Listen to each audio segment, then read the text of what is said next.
La cognición social es la forma en la que los grupos perciben y se relacionan con otros, sustentado por esquemas de pensamientos que buscan acercarse a la realidad por medio de habilidades cognitivas.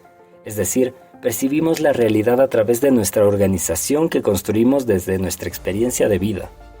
Enrique Pichón Riviera, psiquiatra social, nos presenta el ECRO, que por sus siglas significa Esquema Conceptual Referencial Operativo, es decir, una forma de organizar los parámetros de las conductas del ser humano. Esta forma de organizar se construye de dos maneras. La forma horizontal, en la que la percepción temporal vendría siendo el presente o las relaciones con otros sujetos sociales, cómo el ser humano se vincula con su entorno. Pero, ¿de qué depende este vínculo?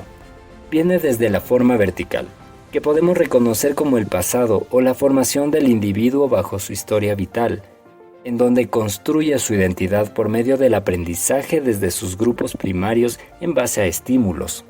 Por ejemplo, a Pedro desde una edad temprana su padre le enseñó una ideología política izquierdista por medio de la historia y la música progresista como Silvio Rodríguez, Víctor Jara, Inti Illimani. Su tendencia en la horizontalidad será crear vínculos desde su círculo social que apoya las luchas sociales y el progresismo.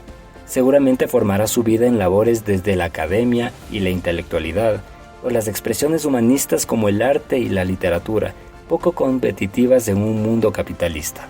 Los estímulos son factores de cambios que se receptan desde los sentidos como primera fuente de información.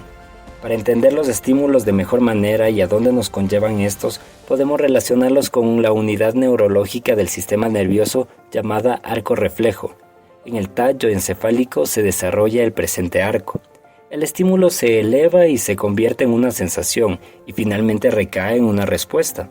Por ejemplo, te quemas con una olla. El estímulo que entra por el sentido del tacto viaja instantáneamente a tu tallo encefálico provocando una sensación y aquella información baja de nuevo a tus manos para retirarlas como respuesta. La sensación que se produjo fue de dolor. Si dejamos el nivel instintivo y lo reemplazamos con un nivel racional, podemos compararlo con un proceso similar.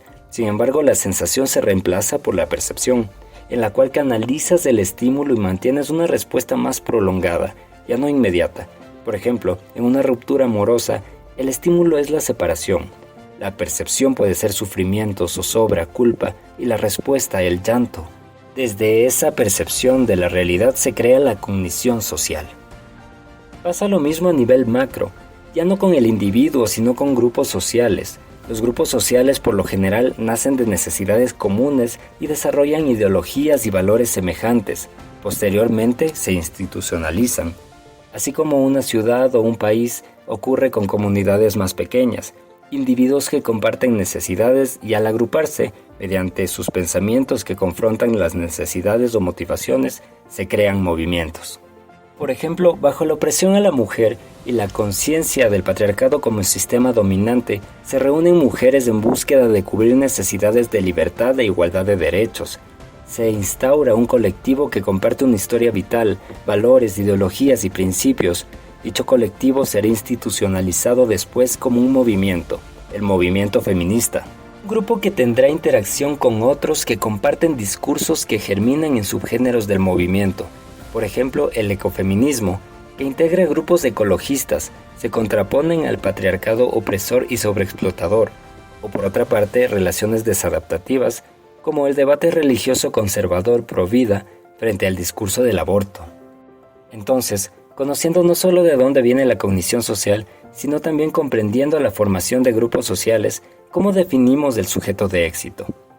Para dar respuesta a esto podemos comenzar hablando de Nietzsche y su aporte sobre la mentalidad del rebaño.